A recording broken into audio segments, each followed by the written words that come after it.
sensor care, right? So there's a control box for each room, and everyone understands the control box connects to the sensor. It's magnetic, and the end of the sensor itself connects into the magnetic receptacle with the intention that if you accidentally pulled the sensor, it would disconnect the magnet instead of damaging the end abutment of the cable.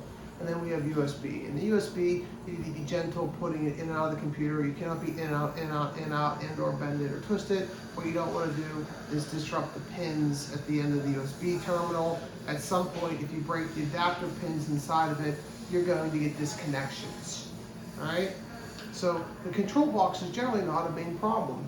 What we run into with the sensor are three main points for care. Number one, the cable. This has only two internal wires. They are independently Kevlar sheathed and wrapped. They are designed with two internal wires to try to mitigate damage. Number one, we don't want to tie them in knots, bend them, crink them at any given time. The crinking and bending and damage is slowly degrading the wire.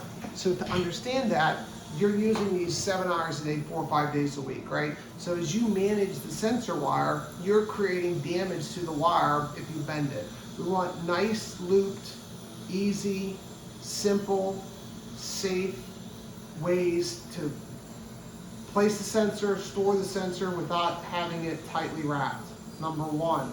Number two, transporting the sensor, right?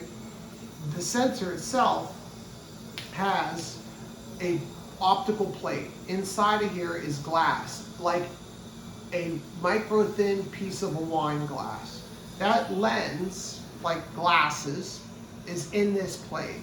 And it's secured and it's padded and it's covered with the intention to give you protection. The plate itself needs to not be damaged. That means dropping it, smacking it, hitting it, dropping on the floor can cause damage. Swinging it, if it hits something, can cause damage. And what happens basically is over long periods of times, you get these teeny little microfractures from dropping it, hitting it, running it over, things like that. And then at some point when the glass finally completely cracks through, it now misfires and it gives you white x-rays, right? That is the number one thing I see when people drop the sensor on the floor. They knock it off the counter. They bang it and it hits as they swing it off a wall down the hallway. The other most common issue is biting and or damaging the end of the cable. While this is in the patient's mouth and the patient are closing their teeth, as you bite the cable over time and create little kinks in the wires, it degrades the wire. This is a 4.8 volt product. That means the USB power is 4.8 volts. When you damage the wire and it doesn't carry the voltage, it will then misfire. Biting the cable is a no-no. You can buy cable protectors. They look like a plastic sheathed snake that you can wrap around the cable. They're in your dental catalog. We don't make them. And you can slide that over to help protect that. Also, pulling the cable, extreme pulling of the cable.